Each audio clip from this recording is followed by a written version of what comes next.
Hey, what's up, everybody? This is Justin here. Yeah, I know it's been a long time since my last video, and yeah, of course, I've been busy not with just my regular job, but with my side translations as well.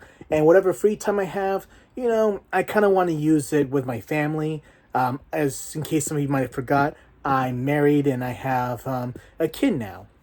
But lately, my job has kind of given me some free time. I've kind of been at home a little more often, so I kind of want to take this opportunity to, share another aspect of me that I'm a big fan of, and that happens to be the Ryuga Gotoku series, otherwise known as Yakuza, or now known and its direct English translation, Like a Dragon. And for this video, I kind of want to share with you what I like about it in the series, and in what order should you play it, etc., etc. So I got this shirt right here with the dragon on it. Yeah, it's not officially a Ryuga Gotoku t-shirt, but it's kind of the best I got.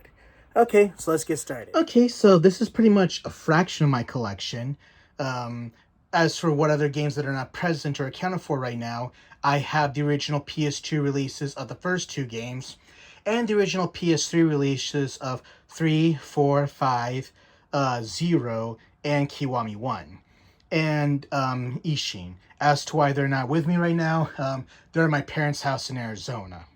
So this is the collection I have presently here with me. As for this receipt right here, this is actually my receipt for my pre-order copy of Ryuga Gotoku 7 Gaiden, now Keshito Otoko, or in English, Like a Dragon Gaiden, The Man Who Erased His Name. So anyway, just kind of want to get into how I got into this series. So I've pretty much been a fan of the series. Well, I wouldn't say I've been a fan. I've been a fan since '06, but like I played the original Yakuza game, or Ryuga Gotoku, when it came out in Japan at the end of 2005. Initially, even still now, I'm a huge fan of the Shenmue series. And initially, some of us in the Shenmue community, when we saw the initial trailers for Ryuga Gotoku, we were under the impression like, hey, this could be a potential Shenmue successor based on what we were seeing so far. In addition to the game trailers, we also got like a preview movie directed by what was his name? The guy who did Ichi the Killer, Takashi Miike. Like, he did his own prequel video of the series, and in that version, what was his name? Kiryu. He was played by this MMA fighter, Fujiwara, I think. I forgot his first name, but he was like a big name MMA fighter and a pro wrestler in Japan, and like he should have played Kiryu for the rest of the live action segments, like that live action movie that came out at the end of '06. I know that Kitamura Kazuki played him in what was it, in the live action movie that came out around the same time as the second PS2 game came out. But yeah, so at the time, this was 2005, we had no idea that whether or not Shenmue was going to continue. And for some people like me, the original Ryuga Gotoku was like sort of our best bet. And, we decided to go with it. And at the time, we didn't even know whether or not, this game would come out outside of Japan. And so I decided to import the original game from ncsx.com. And at that time, I had 6 years of formal Japanese study, 3 years in high school, 3 years at university, and I also did some summer study abroad in Japan, a little bit during my senior year of high school. So I kind of felt confident in my Japanese ability to play this game. Also, the following March, I had plans to move into Japan anyways. Like, I think this would be a good opportunity to, brush up my Japanese. And by the time the game came out, I had already graduated like from university 6 months before, and just wanted to keep up. And then I got the game, played it. It's like, oh god, I hate these fucking fixed camera angles. And of course, another main complaint about the original Shenmue games was like the lack of fighting, especially in the first one. Like, on the original first game, you got plenty of fighting, but you get to fight every 3 seconds, and like, oh god, the fucking load times for every fight. And then the angles, oh, those were just terrible. And because I was coming in playing the first original Ryuga Gotoku game with the mindset of hoping that this was a Shenmue successor, Um, it's kind of funny that when I finished, it was like, in a sense, like, I appreciated the story, but as a game, I just couldn't get into it. I was just all like, okay, where's the magic weather system? Where's the time system? Where's, you could go to every building, open every drawer. You could talk to every NPC who could tell you how to get somewhere. I was kind of hoping for a lot of that, and as a Shenmue fan, I was really expecting too much. And then once I was done, it was like before Christmas is '05. Like, okay, I'll just put this back in the case, put this in my drawer, and like, kind of forget about it. And that was kind of it. And then I just I hated the game. I wouldn't see I hated the game, but it took me a while to come to terms that like I hated the game for the wrong reasons. Um, I was coming to this just thinking it was going to be Shenmue, and I hated it for something that it wasn't. And I was thinking about going back, and it was like, no, I just don't think I can. And then I just kind of moved on in my life, moved to Japan, and then eventually, later that summer in 2006, I went to the Tokyo Game Show, and that's where I learned that they were going to make a Ryuga Gotoku 2. Of course, I was aware that there was an English release by then, but, I didn't really care. I was like, okay, maybe I'll give this a shot. And then I played the demo at the Tokyo Game Show, and I started to realize that I had to appreciate the game for what it was and not for what I wanted to be. And then once I came in with that mentality and saw the improvements that the second game made over the original, I started to enjoy it more. And it's like, okay, maybe there's a future with this franchise. And at that time, I was really content that they were just going to make, these were going to be the only two games. And if they make a third game, then hey, I'll go for it. And, as you can see, the franchise continued, and I have continued to support this franchise. So, yeah, time to get into the nitty gritty. So, as I've just shared, the game spans between the PS2 and the PS5. And, of course, I've played the games from, let's say, the original PS2 releases, the original PS3 releases of 3, 4, and 5, and, of course, the original PS3 releases of 0 and Kiwami and Ishin. But, of course, the PS3 games were Japan exclusive. And as I said before, they're back in my parents' house in AZ. And of course, like the introduction of Zero kind of like changes the whole game and really brought the franchise to a whole new exposure to a wider audience. Up until, let's say, Zero, outside of Japan, the franchise was mostly a cult hit. But of course, it was a really huge game in Japan that was heavily marketed, which I'll get into later. So yeah, for those of you who did not play the PS2 games, of course the order you want to play in is, Yakuza 1 or Yakuza 2, and then you can play 3, 4, and 5 on the PS3 if you have those, or, you can just get the PS4 versions. They're not really remakes by any sense, they're just ports of the original PS3 games. Oh, sorry about that. So yeah, you're free to do that. But when you come into Zero, playing the original 5 games, they will make references to the original 5 games. There's this one side story that will foretell what will happen to Kiryu in the 5th game. And, of course, some people will make the argument you can start with 0 and then work your way in this order. But then, of course, like Zero, especially in context to Majima's story, it sort of ties into 4, but not 100%. But like, if you kind of come into this game having already played 4, you have an idea of what his story is to some degree, at least the foundation of it. And then if you start the franchise playing with 0, certain aspects of his story won't really come full circle until you play 4. But that's just my opinion on it, and I think some people are free to disagree with that, and that's cool.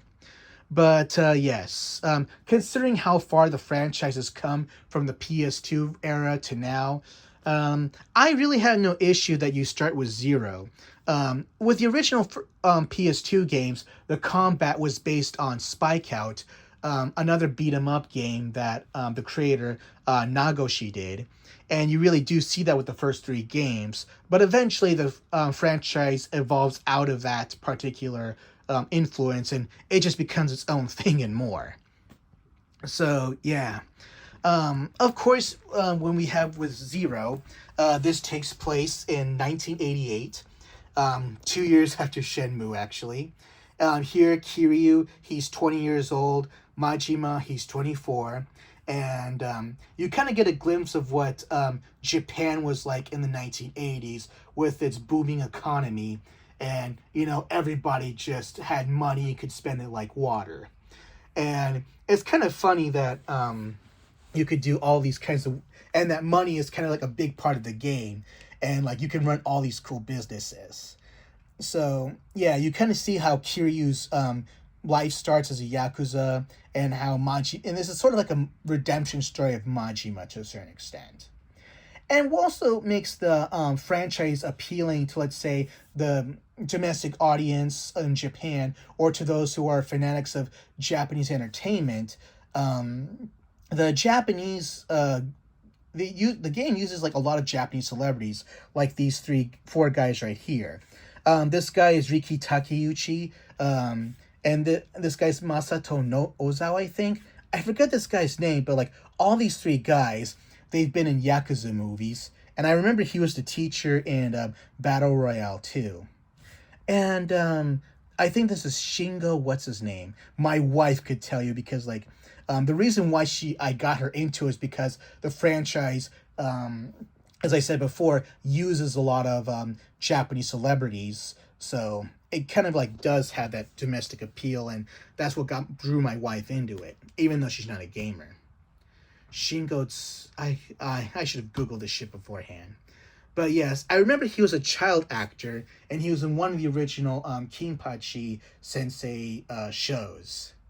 And yes, I'm a big fan of Kinpachi Sensei.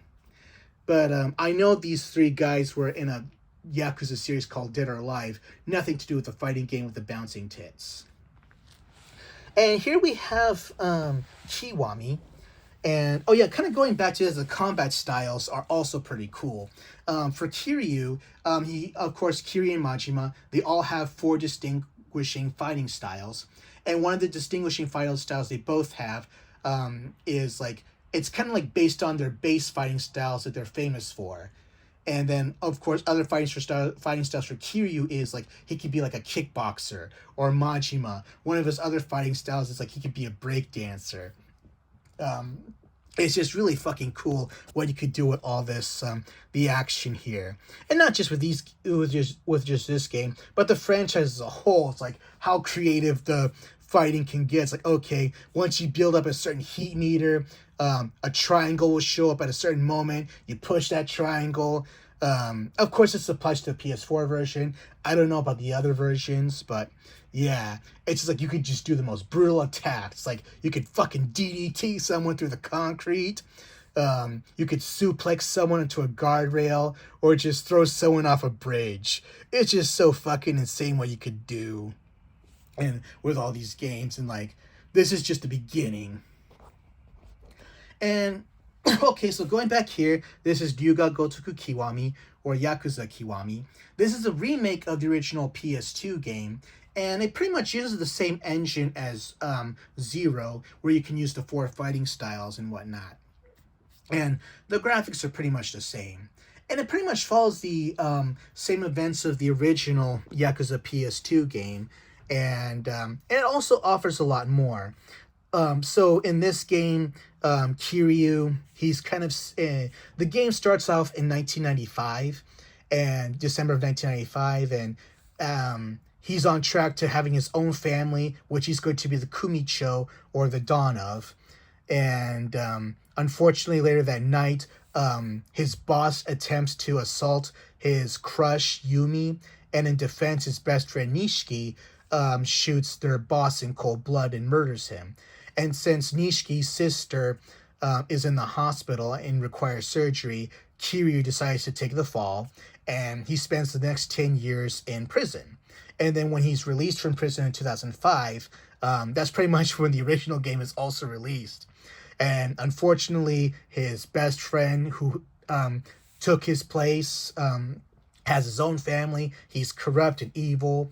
And even though you can make the same conclusions in the original PS2 game, but in this one, it offers extra scenes about how, let's say, why he turned to the dark side.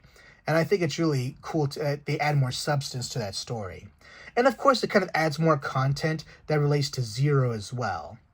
And also, there's a funny mini game called Majima Everywhere, where like Majima will show up everywhere to challenge you. And the purpose of this challenge is like to make Kiryu like the original fighter he once was. So I recommend you get this game.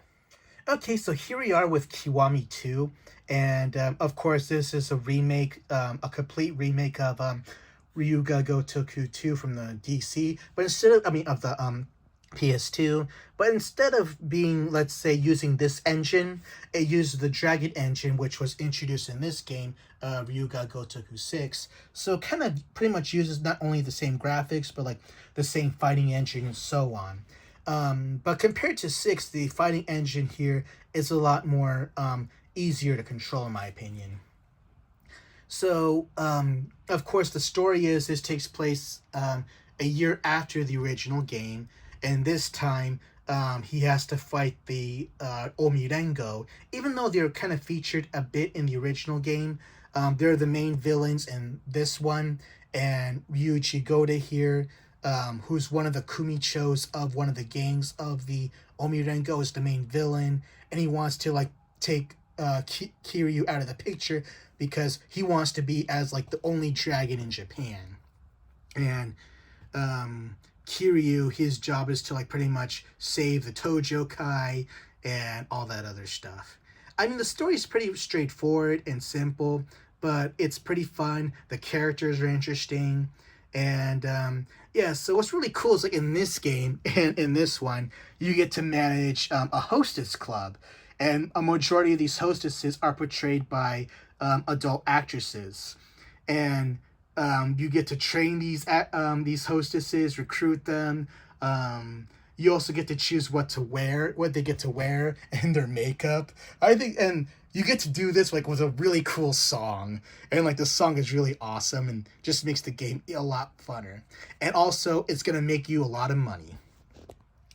And when you're managing them, at times you're gonna have to like make sure there's no trouble, make sure everything's taken care of, and it's pretty much like what you expect out of a real hostess club, but like you don't have to spend gajillions of yen yourself. You could just enjoy it, through your PS4, whatever console of choice you can get this on.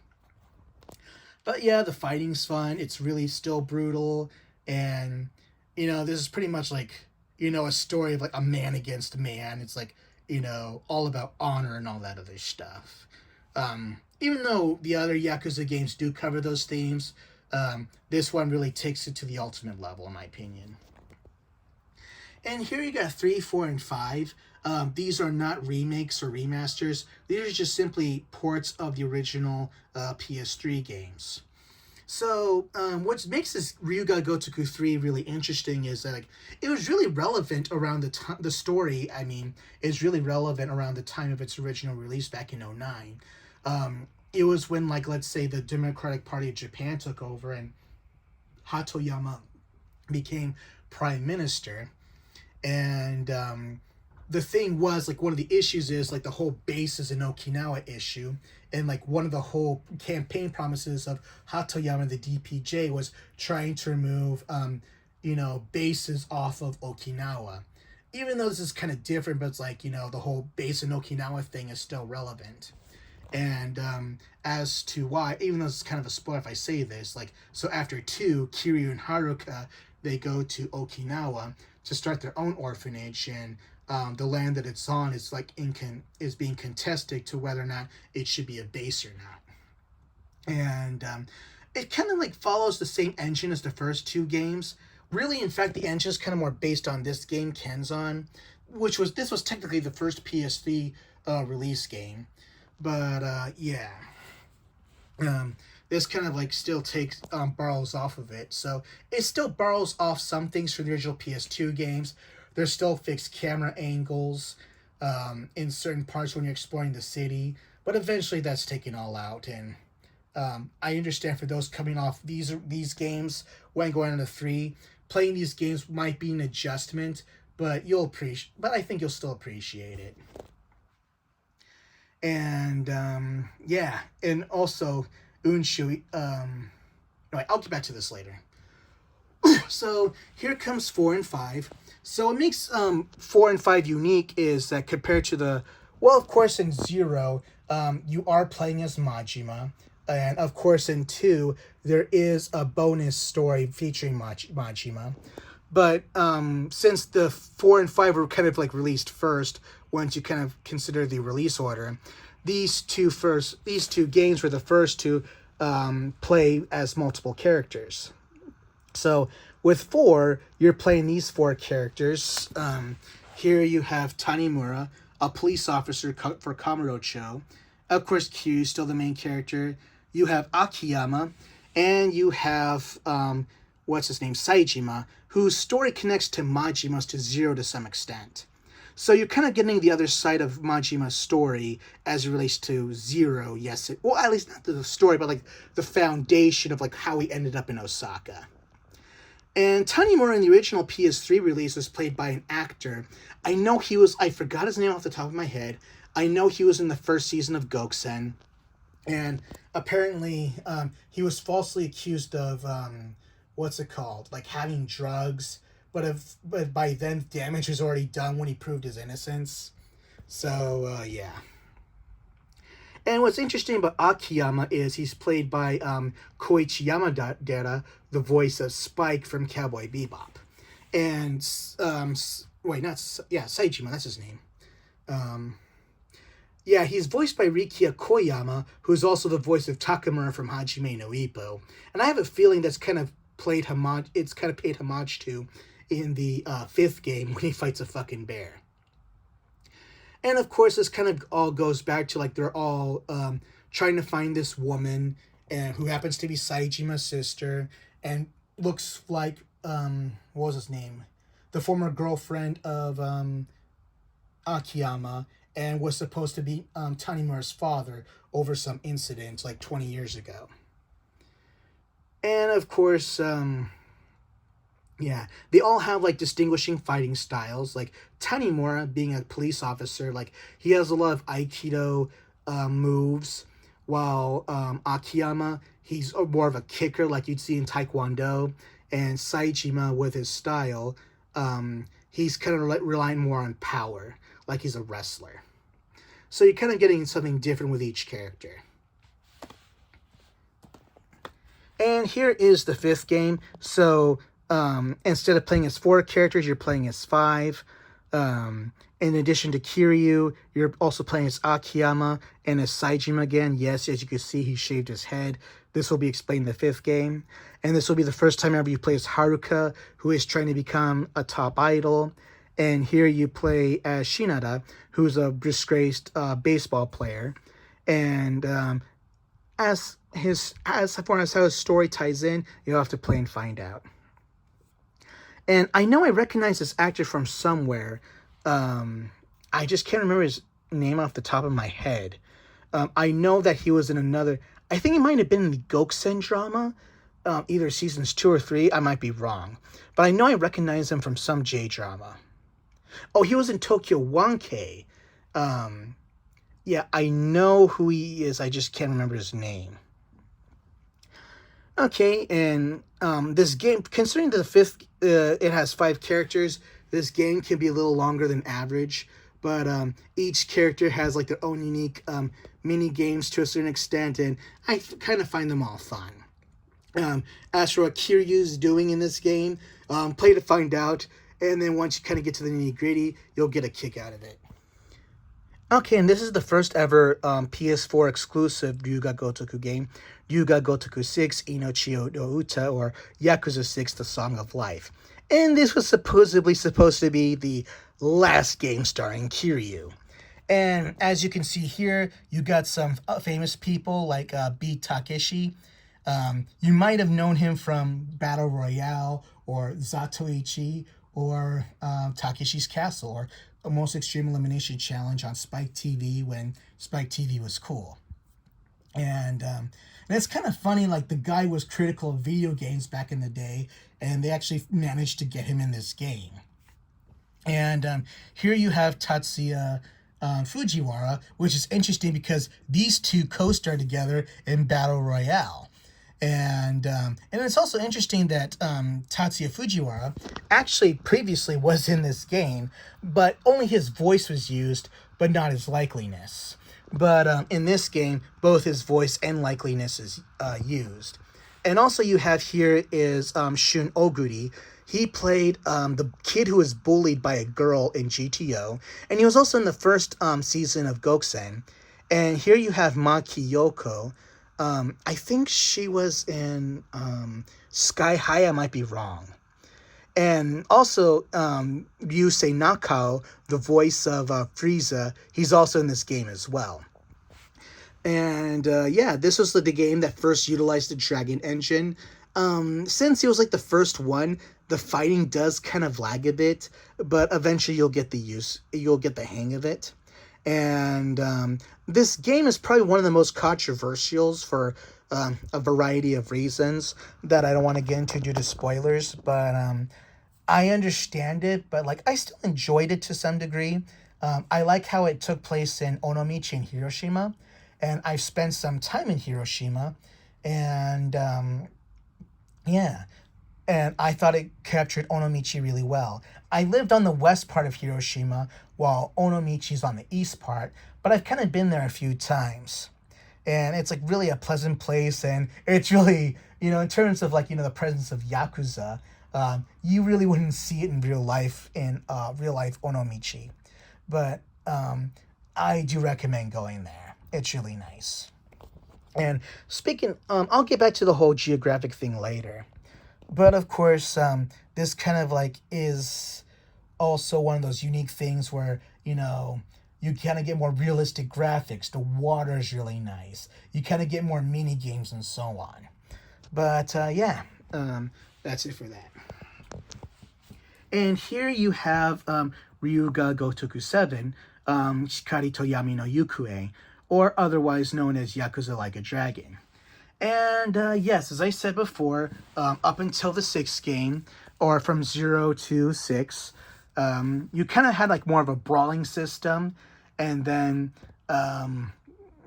for some it was controversial, for some it was like, people were open to it. This is the first game that went full that wanted to become a JRPG. And when they announced that, I'll admit that I was surprised, but like I was open to it because they were telling a new story with new characters. And it's like, why not, if you're going to introduce new things, why not introduce new things?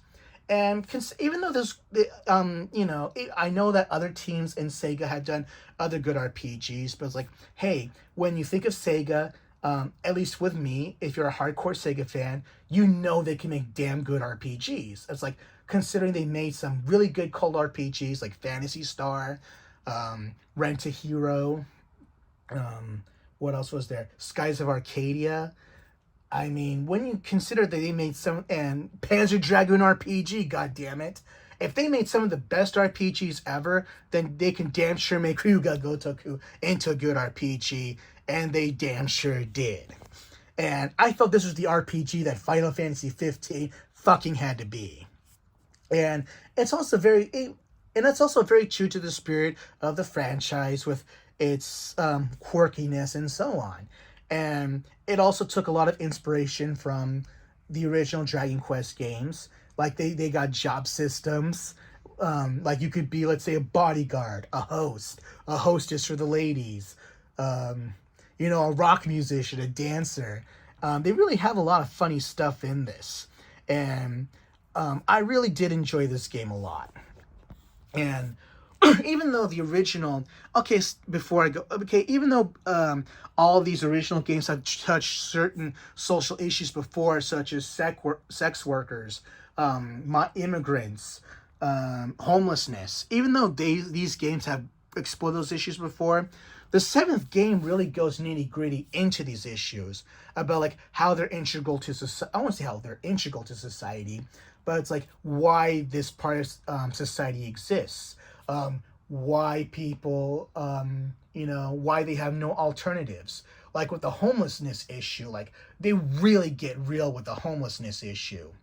It's like, hey, why can't you just go out and get a job? It's like, okay, can you get us a suit? Can you get me a reference? And it also talks about some of the other causes of homelessness, and even if they try to solve it, like sometimes, like, it can make it worse. And I really like how they really touch that issue. And they also touch the issues of like the Chinese immigrants. Like, okay, like their mother and father came here illegally, but they were born in Japan. And because they're not officially registered within the system, they can't go to school. So a lot of them are illiterate. And I just think that was really an interesting thing that they pointed out, which the previous games haven't been able to do so before. And it really makes you appreciate, what you have in life and how you look at that other and how you look at the other side as well. And I really understand the whole homelessness issue thing because I kind of understand what it's like to be there. So, yeah. It's kind of really hard to capture everything with what makes this series magical. I mean, it's not just the fighting games, but not just the fighting and the action, the story, but like the mini games. Like every mini game, you're gonna have like an underground casino, and to abide by Japanese gambling laws, instead of gambling for money, you gamble for prizes, and then you could just sell those prizes for money, and that's kind of actively done in Japan as well. Funny enough. Because that's just the way it is. And yeah. And also, there's like you could go to the batting cages, like in Kamurocho. So, like, a lot of these games use actual locations you can visit in Japan. A majority of the franchise takes place in Kamurocho, which is based off Kabukicho in Shinjuku in Tokyo. But as the series expands, you can go to, let's say, Sotenbori in Osaka, which is based on Dotonbori. And I believe Dotonbori was featured in the movie Black Rain, featuring Michael Douglas. And then in the third game, it introduces you to Naha in Okinawa. And then the fifth game, you can eventually go to, let's say, Kiryu's story takes place in Fukuoka. What was his name? Saijima's story takes place in Hokkaido. Tanimura's, no, not Tanimura. Shinata's story takes place in, Nagoya. While Akiyama and Haruka's story, it takes place in Osaka. And with the exception of Hokkaido, I've been to all the places that are featured in the first 5 games. And, yeah, they're really accurately depicted well for their times. And of course, as I mentioned in 6, I have also been to Hiroshima or Onomichi, and that's depicted well. While with 7, it introduces Yokohama, and I actually live in Yokohama right now, and I just think it's great how that city is represented in this game. It's like, wow, I actually know these places. It's like, oh, or when I go there and be like, oh, I know where that dinosaur is. So it's really fucking crazy, experiencing where I live through these games. Or for those living outside of Japan, you really get a taste of what Japan is like to some degree while you play these games. But of course, no one's gonna come up to you and pick a fight with you every 3 seconds. Generally, Japan is actually safe, funny enough. So, yeah, other cool mini games, like for example, as I mentioned, the baseball batting cages. That's actually based off a real life batting cage in in Kabukicho. And also the arcade, even though it's not a Sega arcade in real life, it's called Humanex, but across the street where the pachinko is, that's currently a Gigo arcade, which is technically a Sega arcade. It's like everywhere you can go, it's like you could correspond it to that actual place in real life and vice versa. Other mini games, like, you could play with, let's say, race cars, mini toy race cars, funny enough, in Zero and Kiwami. You could do pachinko. Wow. You can also do darts, which was also done in Shenmue. You could actually do a whole bunch of shit. You could get fucking drunk, and then, like, you run around, and then, like, you, depending on how much you drink, it might take a while for you to calm down. So I just think that's fucking funny. It's just like the possibilities of what you could do with all these games is fucking endless. Oh, did I mention karaoke? I'll get back to that later. But next, I'll talk about the side games. Okay, so here I'm going to talk about the side games. So here's like the first ever PS3 released Yuga Gotoku game, Yuga Gotoku Kenzan. Yes, I know Ishin just came out, but this game came out around the same time the PS3 was released, around 07, 08. And in this one, you play Kiryu. He is portraying Miyamoto Musashi. And it takes place, like, let's say, 400 years before Ishin right here. This is the original Ishin, not the Ishin that came out outside of the U.S., outside of Japan lately, while that version is called Yuga Gotoku Ishin Kiwami in Japan. This is the original release. I have the PS3 one as well. I haven't gotten the Kiwami yet because, I don't know, just haven't really gotten around to it. And in this one, if you're familiar with certain manga like Rurouni Kenshin, this kind of like borrows a lot of elements from it. In this one, he's also played Kiryu. He portrays Sakamoto Ryoma, who's on, I think, on the no. Like they made a lot of dramas about this guy, and there's a statue of him in Koichi, where he's originally from. And then he's pretending to be Saito Hajime to infiltrate the Shinsengumi, where he's trying to find a guy who uses the same fighting style as the assassin who killed his former master. So, yeah, if you're really interested in Japanese history, I do recommend these two games. Even though they're not accurately reflective of it, like, it really gives you an insight.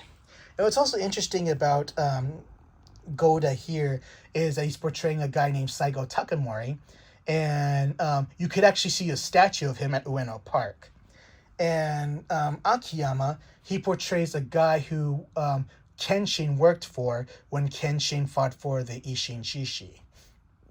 And it's also funny that Majima, he's portraying to be Soji Okita, who was kind of a pretty boy in real life, funny enough, and they really portray that in the Rurouni Kenshin manga and anime. And as you can see here, previous characters.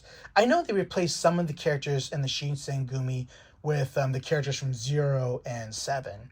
Not like I have any issue with that, but I understand that would appeal more to the current international fan base, which I have no issue with. Okay, so another side game here is Ryuga Gotoku of the End, or Dead Souls outside of Japan. This is pretty much like a survival horror shooter game where you just kill zombies. I'm like, if you kind of want something out of the ordinary, this is the game to play.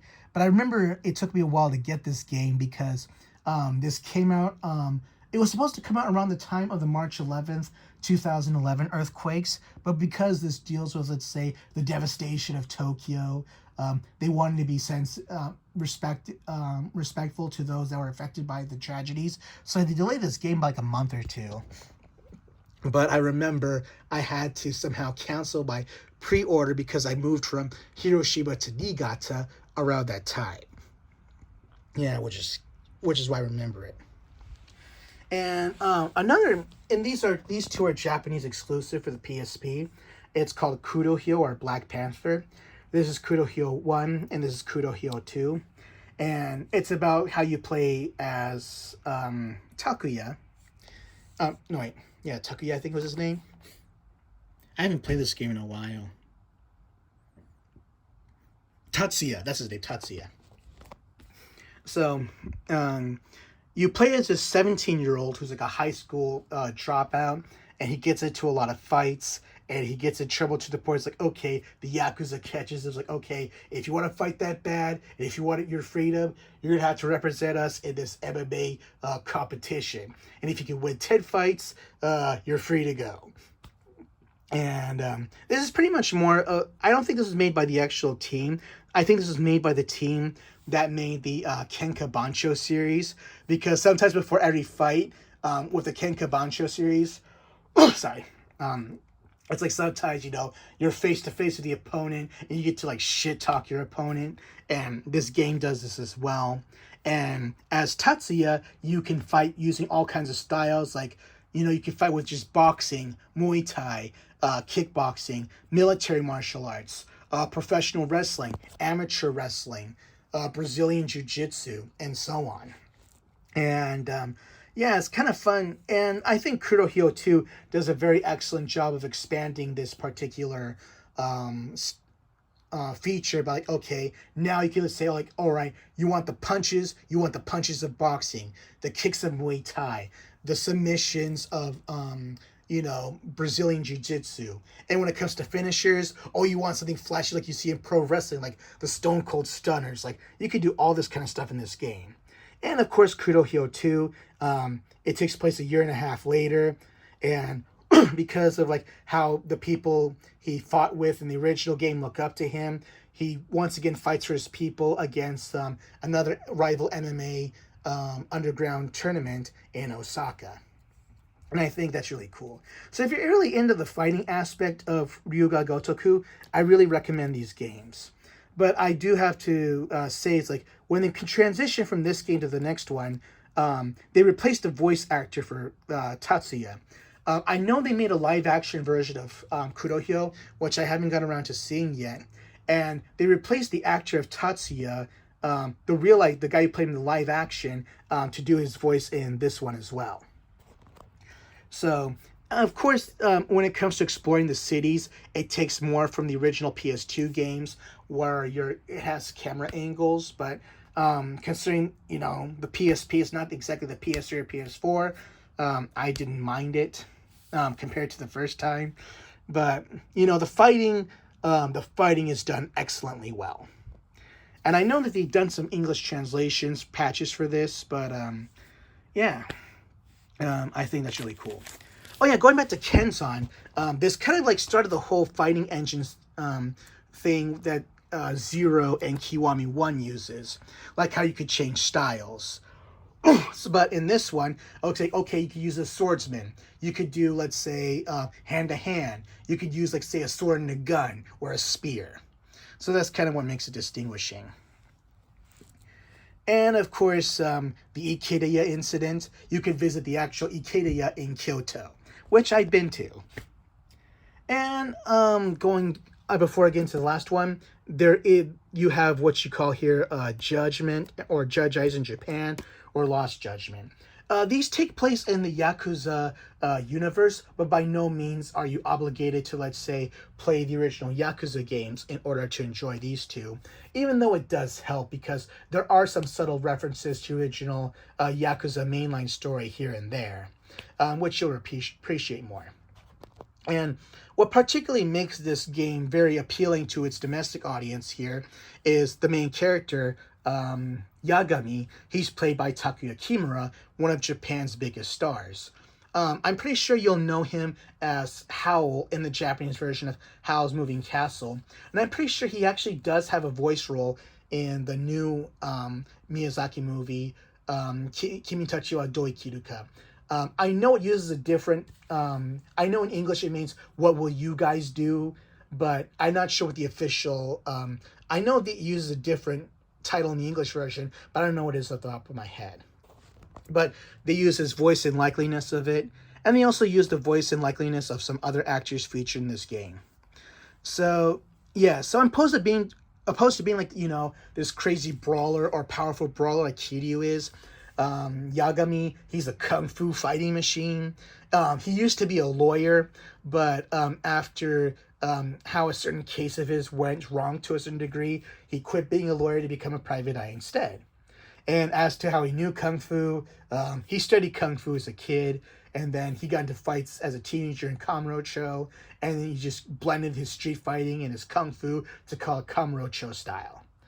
And the fighting is pretty cool in this because, you could jump off walls, do like, kicks like Anthony Pettis did against Ben Henderson or something like that. The fighting is really cool if you're really into Jackie Chan stuff. But in addition to being part of its novelty of being a detective story, like you get to pick locks. You also get to, let's say, climb up walls, which is something more you see in this game. And also you get to use, like, let's say, what was it, a drone to, let's say, find evidence, even though there's a lot of signs in Tokyo saying you can't use drones. Also, I know it was kind of a turnoff for a lot of people, as it was with me. At times you will have to follow people to get from one destination to another, and sometimes you have to hide yourself around corners and whatnot. And yeah, and of course, it uses multiple fighting styles. Like, you got Crane, you got Tiger, and then Snake and Boxing are introduced in this game. So yeah, if you really want to, let's say, experience another different side of the universe, I recommend these two games. Like, this game kind of gets into the whole, it explores other social issues like the Japanese justice system. Why, of course, the fact that it has like a high conviction rate, it is slightly nodded to, but it doesn't really get into the controversy behind it enough. It also covers, let's say, issues of, let's say, the rapidly rising elderly population and what it comes with, such as, let's say, you're going to have a high population that will have dementia or Alzheimer's. Well, in Lost Judgment, it kind of gets, without getting too much into spoilers, it explores issues of the youth of Japan, which I think is a really good contrast to the first. And while this game mostly takes place in Kamurocho, this game will also take place in, what's it called? Yokohama. Yeah, so for Judge Eyes, it takes place after 6, but before 7, while Lost Judgment will take place after 7, and Lost Judgment also deals with some of the aftermath of what happens in 7, interestingly enough. And lastly, we have here is Hokuto ga Gotoku, which is like a combination of Ryuga Gotoku and Hokuto no Ken. And it's called Fist of the North Star Lost Paradise in outside of Japan. So it's pretty much like, a Yakuza game, but taking place in the world of Hokuto no Ken or Fist of the North Star. And it borrows more for the engine of, let's say, Zero and Kiwami as opposed to the Dragon engine, which was already introduced by the time of its release. But I heard a different team worked on this game because they weren't familiar with the Dragon engine, so they just used the original Zero Kiwami engine instead. I mean, the fighting is appropriate to this. They use an appropriate graphics engine. The voice cast is pretty much the same as the Ryuga Gotoku one. For example, the guy who plays Kiryu in the Japanese version plays Kenshiro, and he does a good job of capturing him, even though you can recognize the voice. And I like how they got the voice of, let's say, what was his name, Majima, as the voice of Jagi. He was perfect. And they got the voice of, let's say, what was his name, Nishiki, who's also the voice of Ichi now, and he's also voicing Shin. And they got the voice of, let's say, Ryuji, and he's voicing Rao. I mean, they got a pretty good voice cast. I know that some people have suggested, like, they should make, like, a City Hunter version based on Yakuza.